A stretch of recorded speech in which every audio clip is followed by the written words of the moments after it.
नमस्कार, मैं हूं मनोज वर्मा और आप देख रहे हैं अटेंशन। और अटेंशन में आज बात होगी राहुल का दौरा अपनों ने घेरा। जी अब राहुल के विदेश दौरे पर कांग्रेस ही सवाल उठा रहे हैं। पूर्व मुख्यमंत्री दिग्विजय सिंह के भाई लक्ष्मण सिंह ने उनके दौरे पर बढ़ते विवाद के बीच पोस्ट किया, जिस पर अब बयानबाजी शुरू हुई है। बीजेपी उनके पोस्ट पर दिग्विजय सिंह का क्या स्टैंड है ये पूछ रही है, तो कांग्रेस बीजेपी पर पलटवार कर रही है। लेकिन सवाल ये है कि राहुल के दौरे पर अपनों की तीखी प्रतिक्रिया से क्या कांग्रेस की ओर परेशानी बढ़ेगी, और आखिर लक्ष्मण सिंह के पोस्ट के क्या मायने निकाले जाएं। इन्हीं सवालों के आसपास आज चर्चा करेंगे, लेकिन पहले रिपोर्ट देखिए।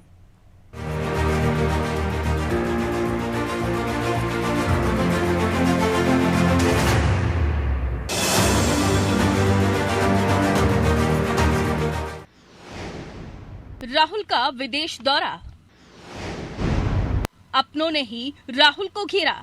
सांसद दिग्विजय सिंह के भाई लक्ष्मण सिंह के इस पोस्ट को जरा गौर से देखिए। लक्ष्मण सिंह ने भी राहुल गांधी की विदेश यात्रा पर तीखी प्रतिक्रिया दी है। उन्होंने लिखा है कि नेता प्रतिपक्ष राहुल गांधी की अमेरिकी यात्रा विवादों में घिरती नजर आ रही है। उन्होंने भारत विरोधी अमेरिकी सांसद इल्हान उमर से भी मुलाकात की है। लक्ष्मण सिंह ने तो बस करो नेताजी बहुत हो गया ये तक लिख दिया। जाहिर है कि रोजगार, चीन और सिखों पर दिए राहुल के बयान पर बीजेपी हमलावर है। और अब लक्ष्मण के इस पोस्ट पर बीजेपी कांग्रेस और दिग्विजय सिंह से पूछ रही है कि वो बताएं कि लक्ष्मण सिंह के इस बयान पर उनका क्या स्टैंड है। देखिए, राहुल गांधी की भारत विरोधी और भारत को बदनाम करने वाली इस यात्रा में अब तो कांग्रेस ही सवाल उठा रहे हैं, और विशेषकर जब दिग्विजय सिंह जी के भाई सवाल उठाएं तो सवाल लाजमी है कि दिग्विजय सिंह इस पे क्या सोचते हैं। देश को बदनाम करने का षड्यंत्र और विदेशी मंचों पे देश में आ रहे निवेश को भ्रमित करने का जो कांग्रेस का प्रयास है, उसका चौतरफा विरोध हो रहा है। ये एक अच्छा विषय है। लक्ष्मण सिंह अक्सर अपने बयानों और पोस्ट से कांग्रेस की मुश्किलें बढ़ाते रहते हैं, और इस बार भी उन्होंने कुछ ऐसा ही कर दिया है। लिहाजा बीजेपी इसका फायदा उठाने में लगी है। वहीं राहुल गांधी पर अपनों के वार और बीजेपी के आरोप पर कांग्रेस ने क्या कुछ कहा है वो जान लीजिए। सारे बयान उनके मैनिपुलेट करके दिखाए जा रहे हैं। तो राहुल गांधी ने ये कहा है कि चाइना के साथ जो व्यापार का संतुलन है, जो एक्सपोर्ट और इम्पोर्ट है, उसमें इतना इम्बैलेंस है कि भारत से इतनी विपुल धनराशि चाइना अपने देश में व्यापार के माध्यम से ले जा रहा है, हमारी जमीन पर कब्जा करके बैठा हुआ है, हमारे किसानों को परेशान कर रहा है। इस बात पर राहुल गांधी ने चिंता व्यक्त की है। क्या बुरा किया है? अब लक्ष्मण सिंह के इस पोस्ट के मायने क्या हो सकते हैं, ये भी समझने की कोशिश करते हैं। दरअसल लक्ष्मण सिंह अपनी पार्टी को समय समय पर आईना दिखाते रहते हैं, तो क्या इस बार भी वो ये बताने की कोशिश कर रहे हैं कि राहुल के विदेश में दिए बयान देश में कांग्रेस की स्थिति को और भी बिगाड़ सकते हैं। उनके खिलाफ बीजेपी माहौल बनाकर आगे भी फायदा ले सकती है। खैर, वजह जो भी हो, लेकिन राहुल की विदेश यात्रा बीजेपी के साथ अपनों के निशाने पर भी आ गई है। ब्यूरो रिपोर्ट, अनादि टीवी।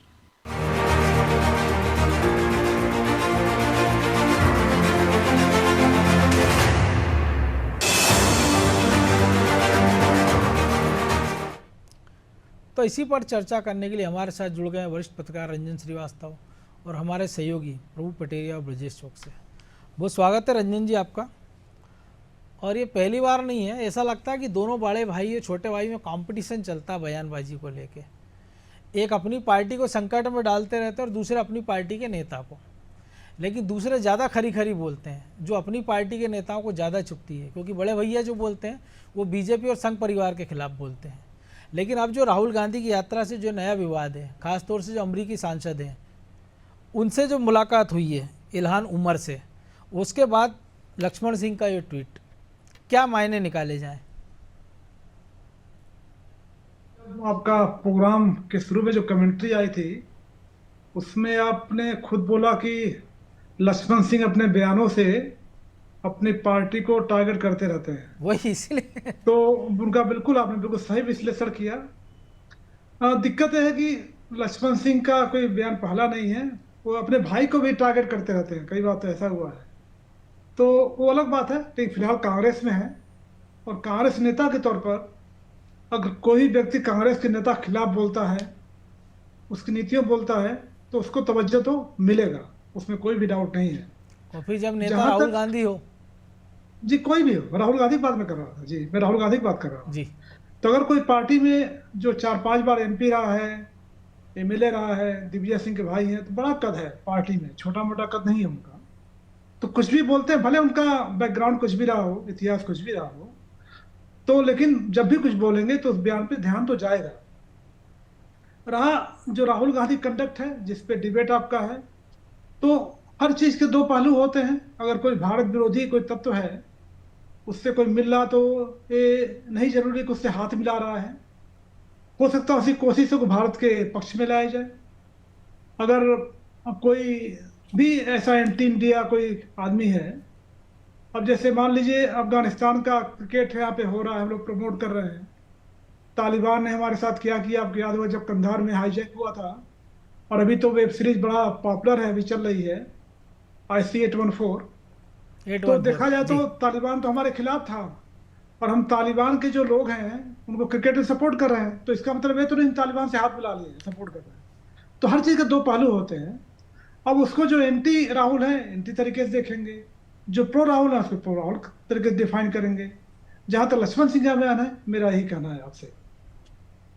लेकिन जो आपने कहा है वो निश्चित तौर पे सही है कि आप अपने अपने नज़रिए से देखेंगे, लेकिन अब आप एलओपी की हैसियत से गए हैं जी तो आपको ये ध्यान रखना पड़ेगा ना, क्योंकि आप प्रधानमंत्री का नंबर 2 की हैसियत है आपकी। आप एक देश को रिप्रेजेंट कर रहे हो, ना कि एक पार्टी को रिप्रेजेंट कर रहे हो। तो इतना तो आपको ध्यान रखना पड़ेगा ना, क्योंकि कल को मान लिए जो तमाम सारे आतंकवादी हैं, पन्नू हैं, वो अगर आपसे कल को मिलने लगे और आप कहे तो वो तो उस डेलीगेशन में आया था, हम उसको अपने समर्थन में लाने की कोशिश कर रहे हैं।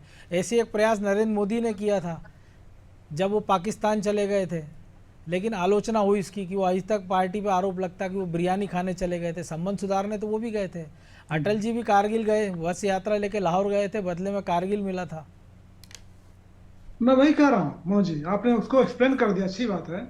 मैं वही कहने वाला था, अगर प्राइम मिनिस्टर जाते हैं तो इसका मतलब थोड़ी कि वो, आज भी पाकिस्तान एक दुष्ट कंट्री है, रोक कंट्री जिसको बोलते हैं, रोक कंट्री है। आज भी ISI का रोल हमारे यहाँ है, उसको इन्फिल्ट्रेशन करता रहता है, डिस्टर्बेंस करता रहता है। और अभी भी जो आतंकवादी घटनाएं हो रही जम्मू कश्मीर में, वो ISI के इशारे पर ही सबको पता है। चाइना को, जो चीन के जो प्राइम प्रेसिडेंट थे, हमने बुला के स्वागत किया। तब स्वागत किया जबकि वो हमारे अंदर घुसा हुआ था, अरुणाचल प्रदेश में 4,000 किलोमीटर कब्जा किया हुआ है। तो सरकारों का कोशिश है, उन्हें तो वो तो प्रधानमंत्री हैं, तो प्रधानमंत्री के तौर पे या LOP के तौर पे, ऐसा नहीं कि आप कोई किसी ने क्राइम किया हो हमारे खिलाफ, वो अलग बात है। लेकिन कोई नेता है, एंटी इंडिया टोन, उसका टोन है, उससे मिलने में कोई मुझे लगता नहीं कोई बहुत बड़ा गुनाह उसमें आता है। भले आप LOP हैं, प्रधानमंत्री ने किया, तो एक कोशिश चलती रहती है। लेकिन नहीं है कि उनसे मिलने के बाद अगर उनके टोन में कोई प्रधानमंत्री इंडिया की कोई चीज आती है तो गलत बात है। ऐसा कोई चीज हुआ नहीं है मुझे लगता। लेकिन प्रभु जी सवाल तो ये भी है ना कि जब वो पहले जाते हैं गुजरात के चुनाव के समय, तब संविधान और लोकतंत्र को लेकर बयान देते हैं। 2017 में यूपी चुनाव के समय जाते हैं, तब वो सवाल उठाते हैं, तब भी हार जाते हैं। और अब जम्मू कश्मीर में चुनाव हो रहे हैं और ऐसे में इल्हाम उमर, जो कि पृथक कश्मीर की पैरवी करती बड़े पुरजोर तरीके से, प्रधानमंत्री अमेरिका में संसद को जब संबोधित करते हैं तो इकलौती सांसद होती है जो संबंधन का विरोध करती है। तो इस नाते तो ये बनता है कि राहुल गांधी को बच सकते तो ज़्यादा बेहतर होता, बजाय उसके कि मिलने के। मनोज जी, मैं राहुल गांधी के इस बयान, उनकी इस अमेरिका यात्रा से उतना ही असहमत हूँ जितना रंजन जी ने जो पाकिस्तान या अफगानिस्तान को लेकर जो दलील दी उससे असहमत। जी, ये पाकिस्तान अफगानिस्तान हमारे पड़ोसी मुल्क हैं, ये बिल्कुल हमारी दीवार से दीवार सटी हुई है। इनको हमको सुधारना है तो दो तरीके हो सकते हैं इनके साथ, या तो हमको इतने दबिश दें उन पे कि वो दोबारा ऐसी हिम्मत ना करें, या नेशनल खत्म कर दें। और एक तरीका यह है कि हम उससे जो है उसको ऐसा समझाएं, सिखाएं कि वो जो है दोबारा ऐसा ना करे। तो वो उसके लिए आपको दोस्ती करनी पड़ेगी। तो ये तीनों तरीके अपनाने पड़ते हैं जब आप पड़ोसी मुल्क के साथ। लेकिन अमेरिका या और किसी देश में बैठा हुआ दूर, यदि वहां पर ऐसा कोई आप करने की कोशिश कर रहे हैं, और वो भी भारतीय नागरिक होकर और नेता विपक्ष जैसे पद पर बैठकर आप वहां पर जाकर ऐसी बातें करते हैं, तो स्वाभाविक तौर पर आप अपने देश को बदनाम कर रहे हैं, देश की छवि खराब कर रहे हैं। ऐसे लोगों के खिलाफ राजनीति सिर्फ नहीं होनी चाहिए कि केवल बयान देकर बीजेपी इसमें शांत हो जाए या कांग्रेस भी इसमें चुप रह जाए। लक्ष्मण सिंह ने बिल्कुल सही बात कही है। लक्ष्मण सिंह अब उस मुकाम पर पहुंच गए हैं जहां पर राजनीति में उनको बहुत ज्यादा कोई संघर्ष नहीं करना है। अब वो जो है शायद चुनावी राजनीति से धीरे धीरे दूर जा रहे हैं, लेकिन वो जो बोलते हैं सही बोलते हैं। एक संत प्रवृत्ति जो आती है ना, संतत्व का भाव जो आता है, ये कह सकते हैं वो उनमें आ गया है। चाहे वो बीजेपी को भी वैसी सलाह देते हैं, वो कांग्रेस को भी वैसी सलाह देते हैं, क्योंकि अब वो अध्ययन करने लगे होंगे, वो देश की परिस्थितियों को समझने लगे होंगे। जब आप जानेंगे देश के बारे में, अध्ययनशील रहेंगे, तो आप ऐसी बातें करेंगे कि देश के लिए क्या जरूरी। मैं यहाँ पे विवेकानंद का उदाहरण देना चाहता हूँ। विवेकानंद जब विदेश गए थे, शिकागो, जी कोई नेता प्रतिपक्ष या प्रधानमंत्री नहीं थे, वो बिल्कुल एक धर्म संत संसद की में गए हैसियत, थे। एक संत की हैसियत से गए थे, लेकिन उन्होंने जो पूरे भारत का वहां पे प्रतिनिधित्व किया, ऐसा किया कि पूरी दुनिया जो सांप वाले देश को जानता था, सफेदों का देश को, वहां उसकी एक अलग छवि। इस्कॉन का एक उदाहरण है कि इस्कॉन का जो स्थापना हुई, इस्कॉन के जो मंदिर बने बाहर, तो वो एक अलग स्तर पर भारत की छवि को लेकर गए। ये धार्मिक मामला हो गया, लेकिन इसी तरीके से सामाजिक क्रांति के अग्रदूतों की बात किया तो बहुत सारे उदाहरण पड़े हुए हैं जो आपके देश की छवि को बनाते हैं। एक उदाहरण और भी, हम जो स्कूलों में आप सब ने हमने पढ़ा होगा बचपन में, स्कूल की सहायक वाचन किताब में, कि कोई नेताजी ने लिखा था कि वो जापान गए और वहां पर उन्होंने कचरा फेंक दिया, तो एक बच्चे ने आके तुरंत उठा के उसको डस्टबिन में डाल दिया। उसने कहा कि नहीं, ये मेरे देश की छवि के खराब है, कचरा पड़ा हुआ है। तो ये एक प्रवृत्ति होनी चाहिए आपके राष्ट्रवाद, आपके देश के प्रति आपके समर्पण, क्योंकि उसका अन्न खाते हैं, उस धरती में आप पैदा हुए, वहां से आए। अब ये बताइए, ये पाकिस्तान समर्थक या जम्मू कश्मीर समर्थक, कश्मीर अलग पृथक कश्मीर समर्थक जिस सांसद की बात आप कर रहे हैं, इलान उमर को तो एक किनारे ही रख देते हैं। आप ये बताइए कि भारत जैसे देश में जहां सिख पंथ का उदय हुआ हो, जहां पर कि हर शहर में गुरुद्वारे हैं, जहां पर कि हिंदू भी गुरुद्वारे जाते हैं, मैं खुद गुरुद्वारे कई बार जाता हूं, बिल्कुल जहां पर हर धर्म के वो संभाव की बात की जाती है, वहां पर आप ये कहें कि सिखों का जहां पर सम्मान किया जाता है, उनके पंचककार को बड़ी श्रद्धा की दृष्टि से देखा जाता है, वहां पे आप जाके कहेंगे भारत में सिख पगड़ी नहीं पहनने दिया जाता, वो कड़ा नहीं पहन सकते। मेरे ख्याल से ये अनर्गल बातें, ये बुद्धि का जो है बहुत ओछापन है, या तो आप बहुत घटिया स्तर पर उतर चुके हैं हालांकि ऐसा राजनीति में। दृश्य हमने देखा, लेकिन 84 के दंगे के बाद देखा था, हाँ जब बिल्कुल, वो लोगों ने 84 के बचने के दंगे के लिए। बाद उस समय जो हुआ था कि लोगों ने केस काट दिए थे अपनी जान बचाने के लिए वही। कांग्रेस कार्यकर्ताओं से, उनने जो है अपने कड़े उतार दिए थे, तो वो दृश्य अलग था मनोज जी। लेकिन आज की तारीख में या उसके पहले भी भारत में, क्योंकि गुरु नानक देव से लेकर गुरु गोविंद सिंह ने तो हिंदू धर्म की रक्षा के लिए सिख पंथ की स्थापना की थी। तो उन्होंने सबको कहा था कि हर घर से एक जो है खालसा दो, हमको एक सिख दो, जो पंचककार को इस्तेमाल करे, वो देश के लिए लड़ने की जाए, हिंदू के धर्म की रक्षा के लिए लड़ने जाए। तो कोई देश मतलब हिंदू धर्म ही था उनके लिए। तो वो चीजों जहां पर है, जिस देश में है, आप उसको लेकर एक अमेरिका जैसे ग्लोबल मंच पर, दुनिया वैश्विक मंच पर आप जो है विदेश में जाकर ऐसी बातें प्रस्तुत कर रहे हैं, तो मुझे नहीं लगता कि कांग्रेस पार्टी को ऐसे व्यक्ति को नेता प्रतिपक्ष जैसे महत्वपूर्ण पद दायित्व पे रखना चाहिए, क्योंकि आप देश की छवि अगर खराब करें, आप मोदी के खिलाफ बहुत बोलिए, आप बीजेपी के खिलाफ बहुत बोलिए, आप देश और देश की संस्कृति, देश का जो सामाजिक संभाव है, इसके प्रति आपको कम से कम सोच समझकर बोलना चाहिए कि आप क्या बोल रहे हैं, तो इसका इम्पैक्ट जाता है। आप कोई बुराई नहीं है, आप उसको मिले जो है पृथक कश्मीर समर्थक सांसद से, आप हो सकता है आप उनका माइंड डाइवर्ट करने, लेकिन उसको एक बयान तो दिला देते। आप उनकी भाषा क्यों बोलने लग जाते हैं? यहाँ दिक्कत है राहुल गांधी के साथ, क्योंकि राहुल गांधी को जो लिख के दिया जाता है कि उनको आपको इस मंच पे ये बोलना है, वो वही बोलते हैं। आप देखिए राहुल गांधी इसके पहले जब विदेश गए, तो राहुल गांधी का ड्रेसअप देखिए उस समय का। अब राहुल गांधी जब विदेश गए नेता प्रतिपक्ष की हैसियत, तो संसद में तो टी शर्ट पहनकर जाते हैं, जिसको कि संस्कारी ड्रेस नहीं माना जाता हमारे यहाँ। वो जो है संसद में तो जो है टी शर्ट पहन के जाते हैं, और विदेश में कुर्ता पजामा पहन के भाषण देने जा रहे हैं। जहां पे लोग सूट पहनते हैं, 3 पीस सूट जहां पे चले, जहां का संस्कार है वहां पे सूट पहनना, वहां पे आप जो है कुर्ता पजामा पहन के और जैकेट पहन के, सदरी पहन के भाषण देने जा रहे हैं। यहाँ पर जहां पर आपको जिस ड्रेसअप में रहना चाहिए देश में, वो संस्कृति नहीं दे रहे हैं। तो कहीं ना कहीं राहुल गांधी के साथ एक सांस्कृतिक लोचा भी मुझे लगता है कि है कुछ। तो या तो उनको नए सिरे से एक कांग्रेस को उनका पाठ्यक्रम करना चाहिए, उनको कुछ सिखाना पढ़ाना चाहिए। नहीं तो हो सकता है कि आज तो ऐसी हरकत की है उन्होंने, अभी नेता प्रतिपक्ष बने ज्यादा समय नहीं हुआ है, 5 साल का पूरा अवसर पड़ा हुआ है, पता नहीं देश को कहां कहां किस किस गड्ढे में डालेंगे। हो सकता है कि वो पाकिस्तान की सेना लेकर भारत की तरफ चढ़ाई करने के लिए उतारू हो जाए। कोई भरोसा नहीं है ना इस तरह की हरकतें यदि वो करते हुए जयशंकर वो तो बोल चुके हैं, लेकिन कई सारे उनके ऐसे नेता भी रहे हैं जो कह चुके हम पाकिस्तान में जाकर भी कि हमको मोदी को हराने के लिए आपकी मदद चाहिए। लेकिन ब्रजेश जी, सवाल है कि राहुल गांधी सामने और इधर लक्ष्मण सिंह, चाहे जो भी हो, लेकिन राहुल गांधी बोल रहे हैं तो पूरी कांग्रेस को तो बचाव करना ही है। आपने मुकेश नायक को भी सुना कि हम बात कहाँ की कर रहे हैं, कश्मीर की, वो ले गए चीन के मामलों पर। तो सवाल ये है कि लक्ष्मण सिंह को पार्टी ऐसी गले की हड्डी बन गए लक्ष्मण सिंह कि ना पार्टी उनको उगल सकती ना निगल सकती है। निश्चित तौर पर मनोज जी, जो सही बोलते थे वो अधिकांश नेता अब कांग्रेस छोड़ के या तो उन्होंने अपना दल बना लिया है, अलग दल बना लिया है, या दूसरे दलों में चले गए हैं, या बीजेपी में आ गए हैं। वो तमाम चीज़ें हैं जिनको हम कहते थे कि बाद में कितने सारे एक गुट ऐसा बन गया कांग्रेस में जो सवाल उठाता है राहुल गांधी पे, खासकर राहुल गांधी पे, क्योंकि राहुल गांधी इस तरह की व्यवहार करते रहे हैं, विदेश में देश को बदनाम करते रहे हैं। उनको सीख लेना चाहिए अपने ही नेताओं से, विपक्ष के नेताओं से, कि हर मंच सियासत का नहीं होता मनोज जी। आप सदन में सियासत करने लगे हो जहाँ पे आपको गंभीर होकर बात करनी चाहिए, आपको मुद्दों पर, कानून पर अपना पक्ष रखना चाहिए, देश हित में कानून बने, वहाँ उस तरह की बहस होना चाहिए। वहाँ भी आप धर्म को ले जाते हो, उस तरह से बहस करते हो। आप विदेश में जाते हो तो ये कोशिश करते हो कि देश में सब कुछ ठीक नहीं है। जिस तरह से हम देखते हैं यदि क्राइम पेट्रोल देखता रहे कोई व्यक्ति लगातार मनोज जी, तो वो सोचे कि मैं घर से निकलूं कि नहीं निकलूं। हर गली में उसको दिखेगा क्या क्राइम हो रहा है, मर्डर हो रहा है, रेप हो रहा है। हाँ, हर आदमी उसको अपराधी नजर आएगा।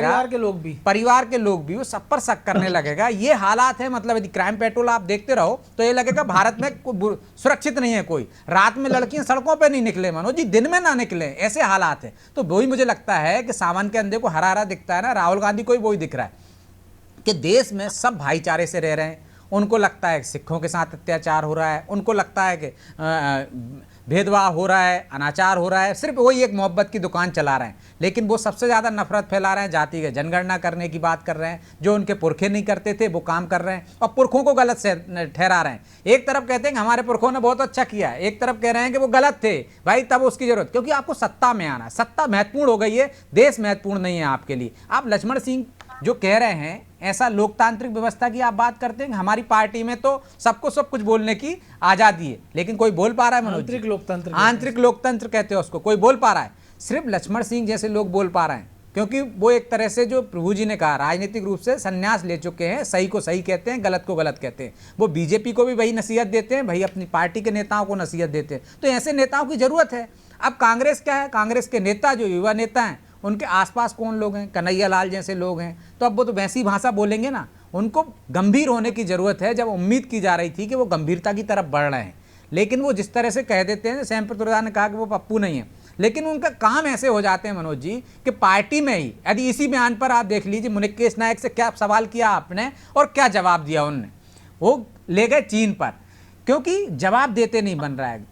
राहुल गांधी इतने बड़े नेता हो गए हैं, 99 सीटें ले आए हैं, तो उनको लगता है कि वो तो 240 से ज़्यादा हो गई, हम तो जीत ही गए हैं, देश वही चला रहे हैं। तो इस तरह से जो अहंकार एक आ गया है उनमें, और जिस तरह से देश को लेकर वो विदेशी मंचों पर बोल रहे हैं, निश्चित तौर पर से इनसे कांग्रेस को ही नुकसान होगा, राहुल गांधी को ही नुकसान होगा। और हो सकता है बहुत सारे लक्ष्मण सिंह ऐसी लक्ष्मण रेखाएं पार करते हुए कांग्रेस में आपको दिख जाएं, जिनका जमीर जाग जाए, जो देश हित में बात करते हों। तो ऐसे आगे भी आपको लक्ष्मण सिंह मिलेंगे। बिल्कुल। लेकिन रंजन जी, सवाल ये है कि जो मंच था तो ऐसा भी नहीं, आप छात्रों को संबोधित कर रहे हैं, तो आप ऐसा भी नहीं था कि वो आदिवासी भारतीयों को आप अगले चुनाव में वोट डालने के लिए बुला लेंगे कि भैया आ जाओ कांग्रेस के पक्ष में वोट कर लो ना। वो वोटर थे आपके, जिनको आपको अपने विचार रखना थे। तो और बेहतर छवि आप आपकी खुद की, अपनी पार्टी की और देश की रख सकते थे, बजाय उसके कि आप देखो उन्होंने जातिगत जनगणना की बातें, जो प्रभु जी ने कहा सिखों की बात कर लें, या जो पृथक कश्मीर का समर्थन करने वाले लोगों से मुलाकात की बात कर लें। तो ये वो मंच है जिसमें देश में आप सब कुछ कर सकते थे, मौका है, वो करते हो आप, संसद में किया आपने। और आपके अपने नेताओं से सबक ले लेते। शशि थरूर से जब वो विदेश जाते हैं, विदेश के मंच पर बोलते हैं, तो क्या तारीफें होती हैं। आप ओवैसी से सीख सकते थे, जो पाकिस्तान के मंच पर जाते हैं लेकिन भारत की बात करते हैं, बिल्कुल हित में बात करते हैं। तो उनसे अच्छे तो वो हो गए। मनोज जी देखिए, कौन सा नेता क्या बोल रहा है क्या नहीं बोल रहा है, ये तो वाकई उसको देखना है। लीडर अपोजिशन है, प्रधानमंत्री है, लेकिन उसको इतना वन साइडेड मैं नहीं देखा। इतना मैं जरूर जानता हूं कि प्रधानमंत्री भी देश के कई बार उन्होंने देश के बारे में गलत सलत बयान दिया है कि देश में एक समय पैदा होना पाप था। उसकी भी लानत मनानत हुई है, ऐसा नहीं, आप भी दिया बिल जी। नहीं, वही बात मैं बात पूरी कर लूं। तो कई तरह के बयान, एक बयान नहीं है, कई तरह के प्रधान, मैं क्रिटिसाइज नहीं कर रहा हूँ। नहीं बिल्कुल, मैं कह रहा हूँ कि कोई नेता हो, लीडर अपोजिशन हो, प्रधानमंत्री हो, विदेश मंत्री हो, या कोई जो देश को रिप्रेजेंट कर रहा है, कोई पद पे नहीं भी हो, तो जैसे ब्रिजेश भाई बोल रहे हैं, बिल्कुल उसको नपा तुला। क्योंकि पूरे जब आप विश्व मंच पे होते हैं, पूरे विश्व की निगाह आपके रहती है, और खासकर जो आपका राइवल पार्टी है वो तो दूरबीन लेकर बैठा होता है। तो कोई भी ऐसा आपका बयान जो दूसरे का विरोधी पक्ष को लेकर उड़ सकता है, आपको कार्नर कर सकता है, वो उससे बचना चाहिए, नंबर 1। नंबर 2, देश के बारे में बताने के लिए हमारी इतनी रिच जो हमारी ट्रेडिशन है, कल्चर है, प्राचीन भारत से इतना कुछ बताने को है कि अगर हम वही जो प्रभु जी बता रहे थे विवेकानंद जी के बारे में, इतना कुछ बताने को है कि शायद कई दिन लग जाए और बात खत्म ना हो।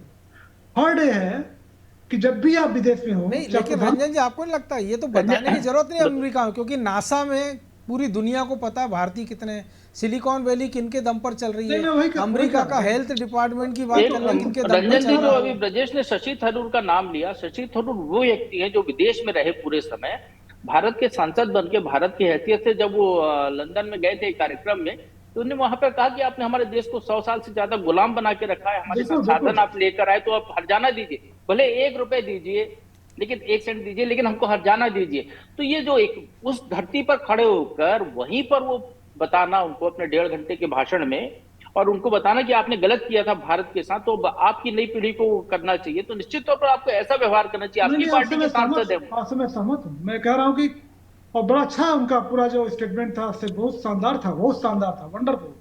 तो मेरा वही कहना है, कोई भी नेता हो, प्रधानमंत्री हो, फॉरेन मिनिस्टर हो, लीडर पोजीशन हो, या कोई नेता हो जिसके पद नहीं भी हो, भारत का रिप्रेजेंट कर रहा हो, तो उसको बयान में नपातुला देना चाहिए।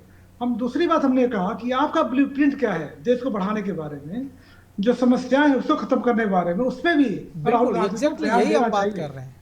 जी। लेकिन तो प्रभु आपका जी जो जो हमने blueprint- देखा कि जी। प्रेसिडेंशियल डिबेट भी हुई है अमेरिका में, भारतीय समय अनुसार सुबह हुई है, ऐसे मुद्दे तो जॉन ट्रंप जो कि अपने इतने विवादित भाषणों के लिए जाने जाते हैं, कमला हैरिस, उन्होंने भी ऐसे शब्दों का चयन नहीं किया जो राहुल गांधी अपने देश के लिए विदेश में कर रहे हैं। नहीं, हाँ, ऐसा बिल्कुल। नहीं है, ऐसा नहीं है। ट्रम्प ने तो बड़ा पर्सनल वार किया कमला हैरिस के ऊपर, उनके एज को लेकर पर्सनल के। किया, देश के लेके बात कर रहा हूँ, पर्सनल तो हमारे यहाँ जिस लेवल पे चले गए हैं नहीं, उतना तो हाँ, उनकी नहीं, जरूरत जब ही बाहर नहीं जाएंगे, है। जब बाहर जाएंगे तब की बात हो रही है। जब बाहर तो अभी गए नहीं, अभी तो अमेरिका के अंदर बात हो रही है। अभी जी। जो बात हो रही है, बाहर जब जाते हैं तो कैसे रिप्रेजेंट करते हैं कंट्री को। तो मेरा कहना, कोई नेता हो, और मैं आपसे सहमत हूँ, चाहे राहुल गांधी हो, चाहे प्रधानमंत्री कोई भी हो, उसको अपना बयान ऐसे देना चाहिए कि देश की बेइज्जती बाहर ना हो। जी प्रभु जी। हाँ, देखिए मनोज जी, सबसे बड़ी बात यह है कि हमको जयद्रथ, मीर जाफर, मीर कासिम जैसे जो रहे उनका जिक्र करना ही छोड़ देना चाहिए, क्योंकि जब इनका जिक्र करते हैं तो कहीं ना कहीं उनसे भी लोग प्रेरणा लेते हैं, तो उसी तरीके की हरकतें करने लगते हैं, वो देश विरोधी हरकतें करने लगते हैं। बड़े नेता पर आप जितने बड़े पद पर जाएंगे आपको उतनी गरिमा आप में आनी चाहिए, उतने गरिमा में ढंग से, चूंकि आप भारत के नागरिक हैं तो भारत की हैसियत से आपको बात करनी चाहिए। आपको लगता है कि भारत आपके लिए रहने लायक नहीं है, तो कोई भी व्यक्ति हो, मैं किसी का नाम नहीं लेना चाहता हूँ, भारत छोड़ दे, दूसरे देश की नागरिकता ले ले वो, उसके बाद आप भारत की चाहे जितनी बुराई कर लीजिए, आप स्वतंत्र हैं। लेकिन अब भारत में रहना है आपको, भारत के बारे में विदेश में जाकर कम से कम देश की धरती के अंदर आप भरा बुरा करते रहिए, अपने राजनीतिक मतभेदों को बोलते रहिए। हमारे हर 5 साल में चुनाव नहीं होते, हमारे यहाँ हर 6 महीने में चुनाव होते हैं, बिल्कुल। भरपूर मौका मिलता है आदमी को अपनी भड़ास निकालने के लिए, नेताओं को, वो करते रहिए। लेकिन विदेश की धरती पर जैसे ही आप कदम रखते हैं, समुद्र पार करते हैं, महासागर पार करते हैं, उसके बाद फिर आप भारतीय हैं, भारतीय खून है आप, तो भारत की अस्मिता, भारत की गरिमा और भारत के भविष्य के बारे में आपको बात करनी चाहिए, ना कि भारत के ऐसी बातें करनी चाहिए जो है ही नहीं, वास्तविक नहीं है। इसकी बदनामी, देश की बदनामी करने से बचना चाहिए। ये एक नसीहत होनी चाहिए। हो सकता है संसद में इसको चाहिए तो कानून पास करें, चाहे वो प्रधानमंत्री जी ने कहा, प्रधानमंत्री ने बोला, चाहे प्रधानमंत्री हो, नेता विपक्ष हो, कोई जो भी हो। सांसद हो, कोई पार्षद ही क्यों ना हो, सबके लिए एक ऐसा कानून बनना चाहिए। चुनाव आयोग को भी देखना चाहिए, देश की सुप्रीम कोर्ट को भी देखना चाहिए कि उन मामलों को रोकने की कोशिश करें। और देश में राष्ट्रद्रोह लगता है, बाहर बोलने पे तो लगना ही चाहिए ये एक्ट, कि बाहर आप राष्ट्र विरोधी बात कर रहे हैं लेकिन तो आप सवाल पे ये है कार्रवाई कि होनी जिन चाहिए। लोगों को कानून बनाना, वही तो सबसे ज्यादा ऐसे शब्दों का प्रयोग करते हैं। हो सकता है लेकिन समय के साथ उनमें भी बुद्धि आए, लेकिन वक्त इतना ही था। बहुत धन्यवाद रंजन जी। तो निश्चित तौर पर लक्ष्मण सिंह ने, भले कांग्रेस के नज़रिए से लक्ष्मण रेखा लागी हो, लेकिन इतना कह सकते हैं कि कांग्रेस पार्टी में कुछ तो नेता ऐसे हैं जिनकी रीढ़ की हड्डी सीधी है, जिनका जमीर जिंदा है, जो ये कहने का साहस रखते हैं कि सच को सच कह सकते हैं, झूठ को झूठ कह सकते हैं। राहुल गांधी ने जो कुछ कहा वो पूरी कांग्रेस उनके समर्थन में खड़ी आ गई है, लेकिन वो कांग्रेसी भी जानते हैं कि आखिर उन्होंने जो कहा है उसमें सच्चाई कितनी है। और उम्मीद की जाना चाहिए कि राहुल गांधी हो, नरेंद्र मोदी या तमाम सारे जो भी नेता हों, चाहे वो देश के अंदर हो चाहे देश के बाहर हों, वो राजनीतिक हमले करें, लेकिन कम से कम ये तो ध्यान रखें कि इस बीच वो देश की जो गरिमा है, देश का जो सम्मान है, उसके साथ खिलवाड़ ना करें। अटेंशन में आज इतना ही, मुझे दीजिए इजाज़त और आप देखते रहिए अनादि टीवी। नमस्कार।